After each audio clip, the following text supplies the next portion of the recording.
وقد قال رسول الله صلى الله عليه وسلم إن لكل قوم عيدا وهذا عيدنا الله أكبر الله أكبر لا إله إلا الله الله أكبر الله أكبر ولله الحمد.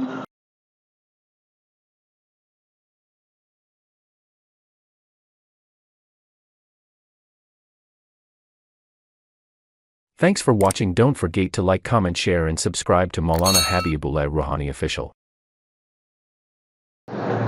الله أكبر الله أكبر لا إله إلا الله الله أكبر الله أكبر ولله الحمد. الحمد لله المنعم المحسن الديان ذي الفضل والجود والإحسان ذي الكرم والمغفرة والامتنان.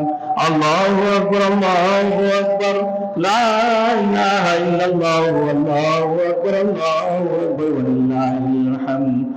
ونشهد أن لا إله إلا الله وحده لا شريك له ونشهد أن سيدنا ومولانا محمد عبده ورسوله الذي أرسل حين شاء الكفر في البلدان صلى الله عليه وعلى آله وأصحابه ما دمع القمران وتعاقب الملوان. الله أكبر الله أكبر لا إله إلا الله الله أكبر الله أكبر ولله الحمد. أما بعد فاعلموا أن يومكم هذا يوم عيد لله عليكم فيه عوائد الإحسان ورجاء نهل الدرجات والعفو والغفران. الله أكبر الله أكبر لا إله إلا الله والله أكبر الله أكبر ولله الحمد. وقد قال رسول الله صلى الله عليه وسلم إن لكل قوم عيدا وهذا عيدنا الله أكبر الله أكبر لا إله إلا الله الله أكبر الله أكبر ولله الحمد. وقال رسول الله صلى الله عليه وسلم فإذا كان يوم عيدهم يعني يوم فطرهم وآبهم ملائكته فقال يا ملائكة ما جزاء ودين وفى عمله قالوا ربنا جزاؤه وفى أجره قال يا ملائكة عبيدي وإمائي قضوا فريضتي عليهم ثم خرجوا يعدون إلى الدعاء وعزتي وجلالي وكرمي وعلوي وارتفاع مكان لأجيبنهم ويقول ارجعوا قد غفرت لكم وبدلت سيئاتكم حسنات قال فيرجعون مغفورا لهم. الله أكبر الله أكبر لا إله إلا الله والله أكبر الله أكبر ولله الحمد. وهذا الذي ذكر في ذلك اليوم كان فضله وأما كانوا من صدقة الفطر والصلاة والخطبة التي قبله نعم بقيت المسألتان ونذكرهما الآن. الله أكبر الله أكبر لا إله إلا الله والله أكبر الله أكبر ولله الحمد. الأول قال عليه الصلاة والسلام من صام رمضان ثم أتبعه ستا من شوال كان كصيام الدهر.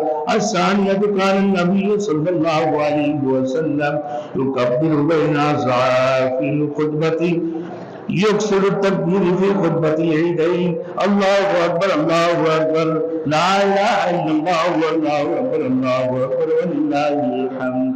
أعوذ بالله من الشيطان الرجيم. قد أفلح من تزكى وذكر اسم ربه فصلى.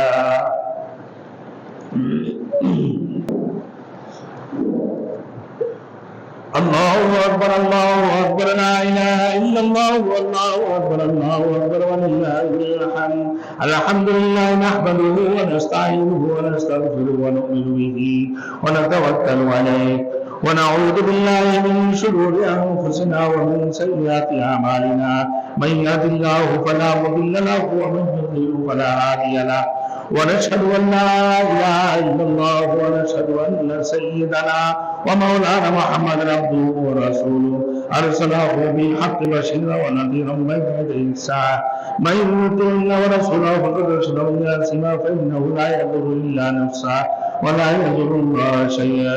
أعوذ بالله من الشيطان الرجيم إن الله وملائكته يصلون على النبي يا أيها الذين آمنوا صلوا عليه وسلموا تسليما اللهم صل على سيدنا ومولانا محمد عبدك ورسولك وصل على المؤمنين والمؤمنات والمسلمين والمسلمات وبارك على محمد وأزواجه وذرياته قال النبي صلى الله عليه وسلم أرحم أمتي بأمتي أبو بكر رضي الله تعالى عنه وأشد في أمر الله عمر رضي الله تعالى عنه وأزكى يا عثمان رضي الله تعالى عنه وخزام رضي الله تعالى عنه وفاطمة سيدة نساء الجنة رضي الله تعالى عنها وحمزة وأسد الله وأسد رسوله رضوان الله تعالى عليهم أجمعين اللهم اغفر للعباس وولده مغفرة ظاهرة وباطنة لا تغادر ذنبا